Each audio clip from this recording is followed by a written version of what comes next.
बिस्मिल्लाहिर्रहमानिर्रहीम। अस्सलाम वालेकुम नाज़रीन, मैं हूं आपका मेज़बान मोहम्मद तहसीन अब्बासी और आप देख रहे हैं पाकिस्तान टाइम न्यूज़ का मकबूल तरीन प्रोग्राम सेहत और तहकीकात। सिविल अस्पताल कराची के खिलाफ कानून स्टोर कीपर नियाज अहमद खासखेली की जानिब से बजरिया व्हाट्सएप झूठे और बेबुनियाद इल्ज़ामात पर मबनी इनका कानूनी नोटिस हमें मौसूल हो चुका है, जिसका हम जवाब नहीं दे रहे हैं बल्कि ऑन एयर नियाज अहमद खासखेली को चैलेंज कर रहे हैं कि वो जल्द बला ताखीर अदालत आलिया में आए और वहां हमारे ऊपर आयद करदा अपने इल्ज़ामात साबित करें। हमारा मज़कूरा प्रोग्राम किसी की जात या शख्सियत के खिलाफ नहीं है बल्कि इस माफिया के खिलाफ है जो सेहत के कौमी इदारों को डाकुओं की तरह लूट कर इस मुल्क और सूबे की इन गरीब बेबस मरीजों के हकूक छीन रहे हैं, जिनकी सेहत और जान का वाहिद सहारा सरकारी अस्पताल है। ये इदारे कौम के खून और पसीने के टैक्सों से चलने वाले वो शोबा सेहत है जो इंसानी सेहत और जान के तहफ़्फ़ुज़ की आईनी जमानत है। अल्हम्दुलिल्लाह पाकिस्तान टाइम न्यूज़ और हम अपने मज़कूरा प्रोग्राम में तहकीकाती सहाफ़त के जरिए सरकारी शोबा सेहत में छुपी हुई इन काली भेड़ों और नासूरों की निशानदेही कर रहे हैं जो सेहत के इदारों के वजूद के लिए खौफ और दहशत की अलामत बन चुके हैं। नियाज अहमद खासखेली और उनके साथी जो क्रिमिनल रिकॉर्ड के हामिल हैं, इनकी जानिब से धमकियों के बाद हम इन लोगों के खिलाफ बाकायदा पेशगी FIR दर्ज करवा चुके हैं, जो न सिर्फ मेरे लिए बल्कि अहले खाना समेत पाकिस्तान टाइम न्यूज़ के स्टाफ के लिए शदीद खतरा बने हुए हैं। इनकी निशानदेही मैं इन अशारों के जरिए करना चाहूंगा। सब मरीज अपने तबीबों से दवा मांगते हैं, हम शिफा के लिए मौला से दुआ मांगते हैं। क्या कहूँ क्या न कहूँ, होठ सीए बैठा हूँ, लोग मुझसे मेरे कातिल का पता मांगते हैं। नाज़रीन, सिविल अस्पताल कराची के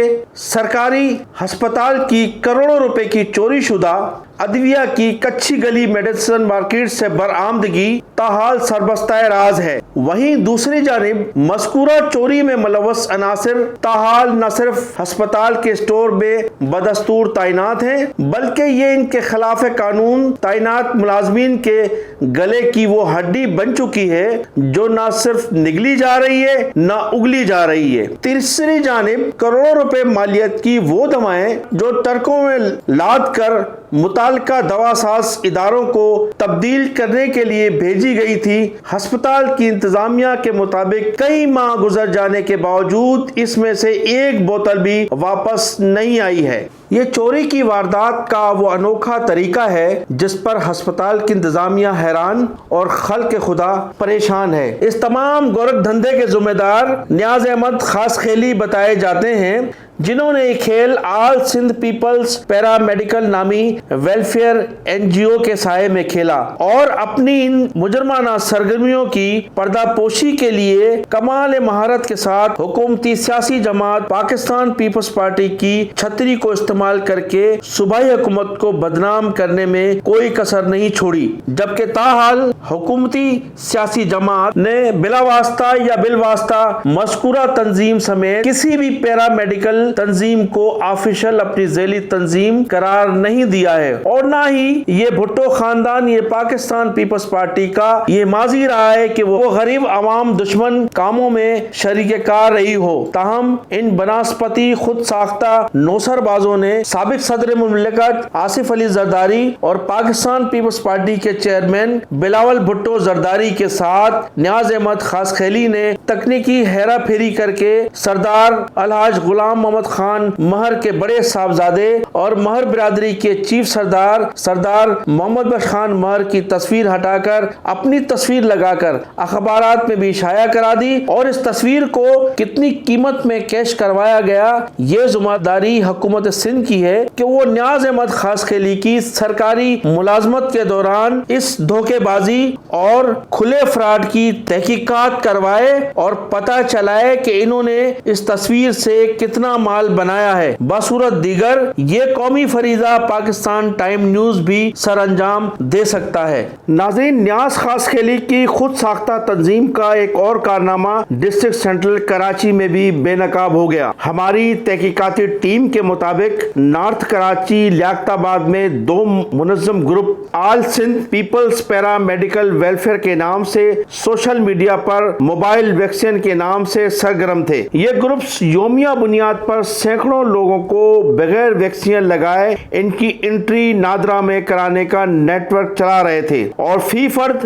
1500 روپے سے لے کر 3000 روپے انٹری کرانے والوں سے وصول کر رہے تھے، اور یوں حکومتی جماعت اور قومی پرچم کے زیر سایہ پارٹی کے ضلعی صدر ظفر احمد صدیقی کی تصویر لگا کر انسانیت کی خدمت کی آڑ میں عالمی برادری میں وادی مہران اور اس کی صوبائی حکومت کو بدنام کرنے کا گھناؤنا کھیل جاری تھا۔ لیکن یہ بھانڈا اس وقت پھوٹ گیا جب 2.5 سال پہلے 19 فروری 2019 کو انتقال کرنے والے عبد الندیم کو ویکسینیٹڈ دکھایا گیا اور اس کا اندراج نارتھ کراچی کے اربن ہیلتھ سینٹر میں کیا گیا۔ یہ کارنامہ اطہر عالم ویکسینیٹر کے ہاتھوں سامنے آیا، جو نیاز خاص کھیلی کی خود ساختہ تنظیم کے ضلعی جنرل سیکرٹری بھی ہیں۔ مذکورہ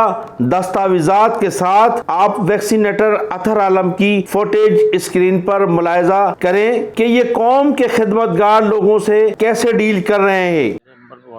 اسی نمبر پہ واٹس ایپ ہے نا جس کی آپ دو کی ہے نا، ہاں NIC کی فرنٹ کی تصویر صاف ہونی چاہیے۔ ہاں مطلب آپ کا NIC نمبر اور ڈیٹ نظر آ جائے۔ آپ نے کیا بتایا اطہر علی؟ اٹھر نام ہے۔ اچھا اطہر بھائی، یعنی کہ فور ایگزامپل جیسے ہم کوانٹٹی کے اندر بنواتے ہیں تو اس کے اوپر کیا بینیفٹ مل جائے گا؟ میں نے بینیفٹ 1500 دی ہے، ورنہ اب 1500 روپے دونوں ڈوزز کے۔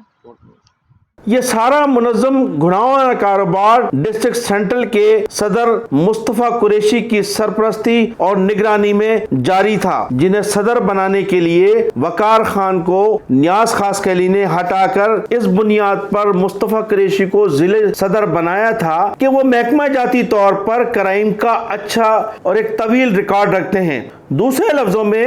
وہ مال بناؤ اور پکڑے نہ جاؤ کی صلاحیت بھی رکھتے ہیں، اور بغیر ویکسینیشن کرائے نادرا میں انٹری کرانے کے نیٹ ورک کے ذریعے اب تک لاکھوں روپے لوٹے گئے ہیں۔ اور یقیناً اس سارے گھناؤنے کھیل سے ایسا تو نہیں کہ نیاز خاص کھیلی اس سے ناواقف ہوں۔ اور یوں میں آپ کو یہ بھی بتاتا چلوں کہ مصطفیٰ قریشی جو محکمہ جاتی طور پر مشکوک اور جعلی میل نرس ہیں، انہیں ڈسٹرکٹ سینٹرل میں سپریم کورٹ آف پاکستان کے حکم کی توہین کرتے ہوئے نیاز خاص کھیلی نے انہیں ڈرگ لائسنس برانچ میں تعینات کرانے کے لیے سیکریٹری صحت، وزیر صحت، DHO سینٹرل کو جس طرح سے سوشل میڈیا پر اور پرنٹ میڈیا پر بلیک میل کیا، وہ تمام ریکارڈ متعلقہ اداروں میں محفوظ ہیں۔ اور اطہر عالم کے رگے ہاتھوں پکڑے جانے کے بعد 10 روز سے مصطفیٰ قریشی بغیر تحریری اطلاع کے اپنی ڈیوٹی سے غائب ہیں، اور نیاز خاص کھیلی جو افسروں کو بلیک میل کرنے کے لیے زرد صحافت کو زر کے زور پر اپنی جیب میں رکھتے ہیں، اطہر عالم کے معاملے میں نیاز خاص کھیلی نے پراسرار مجرمانہ خاموشی کیوں اختیار کر رکھی ہے، اور وہ در پردہ حسب عادت اس قومی اسکینڈل کو دبانے کے لیے پرکشش پیشکش کے ساتھ ساتھ دبے لفظوں میں احتجاج کے پیغامات تحقیقاتی ٹیم کو کیوں دے رہے ہیں، جبکہ ہماری تحقیقاتی ٹیم کے مطابق ڈسٹرکٹ سینٹرل کے DHO ڈاکٹر مظفر اوٹھو کی جانب سے اسی سنگین واقعے کی محکمہ جاتی تحقیقاتی ٹیم کے لیے قائم 2 رکنی تحقیقاتی ٹیم جو ڈاکٹر فرد سبین اور ڈاکٹر مسعود پر مشتمل ہے، تحقیقاتی ٹیم کے سامنے اطہر عالم یومیہ 50 انٹری کا اعتراف کرتے ہوئے یہ اقرار بھی کر چکے ہیں کہ وہ صرف نادرا میں انٹری کرانے کے 1500 روپے لیتے تھے۔ میں آپ کو یہ بھی یاد دلاتا چلوں کہ مصطفیٰ قریشی کو ڈرگ لائسنس برانچ میں خلاف قانون تعینات کرانے میں نیاز خاص کھیلی کی احتجاجی مہم کتنا اثر انداز ہوئی، لیکن اس خلاف قانون کام میں فیصلہ کن کردار روزنامہ جنگ کے ہیلتھ رپورٹر بابر ایوان کا ہے، جنہوں نے مصطفیٰ قریشی کی جانب سے 3 لاکھ روپے یکمشت اور 60,000 روپے ماہانہ ادا کرنے پر بابر ایوان نے DHO سینٹرل سے ملاقات کی تھی، جس کے بعد مصطفیٰ قریشی کی غیر قانونی تقرری दूसरे रोज अमल में आ गई थी। ये न्यास खास खेली की पैरा मेडिकल तंजीम का क्या कायदा कानून है कि न सिर्फ मेल नर्स इसका मेंबर भी बन सकता है और जिले सदर भी इसे बना दिया जाता है। तो पहले वो लोग जो पैरामेडिक्स हैं न्यास खास खेली के इस अमल से खुद फैसला करें कि ये खुद साख्ता सदर की हैसियत से इनके हकूक का मुहाफिज है या महज अपने खिलाफ कानून बिजनेस को चमकाने के लिए इन्हें ढाल के तौर पर इस्तेमाल कर रहा है। जबकि कानून के मुताबिक कोई नर्स पैरामेडिकल की किसी तंजीम की मेंबर ही नहीं बन सकती। और इस लूट मार की तफसील के बाद मुस्तफा कुरैशी की जानिब से बाबा रहमान को 3 लाख रुपए और माहाना 60,000 रुपए देने का मामला समझ में आने वाली बात है। नाज़रीन, इसी तरह से खालिद हाल के कोरोना वैक्सीनेशन सेंटर से महकमा सेहत के OT technician Shahbaz, staff, male nurse Israr और वैक्सीनेटर जोएब को पुलिस ने लोगों से पैसे लेते हुए रंगे हाथों हिरासत में लेकर थाने ले गए। लेकिन यहाँ के क्रिमिनल रिकॉर्ड के हामिल सेंटर के इंचार्ज डॉक्टर फरत अब्बास ने ईदगाह पुलिस स्टेशन के SHO नदीम हैदर को फोन करके इन कौमी मुजरिमों को रिहा करवा लिया। जबकि एक्सपो सेंटर में इसी किस्म के वाक़े पर मुकदमा होता है तो सेंट्रल और साउथ में ऐसे कौमी मुजरिमों को क्यों मुकद्दस गाय करार दिया जाता है? ये जिम्मेदारी वजीर आला सिंध सैयद मुराद अली शाह और नेशनल कमांड एंड कंट्रोल के इंचार्ज वजीर असद उमर की है कि इसका फौरी नोटिस लें। सिंध सर्विसेज अस्पताल का कबाड़ा स्कैंडल की तलखा खेज रिपोर्ट आइंदा किस्त में मुलायजा फरमाइएगा। वक्त खत्म हुआ, हमें इजाजत दें। चैनल को सब्सक्राइब करें, कमेंट सेक्शन में जाकर अपनी राय का इजहार जरूर कीजिएगा। पाकिस्तान जिंदाबाद।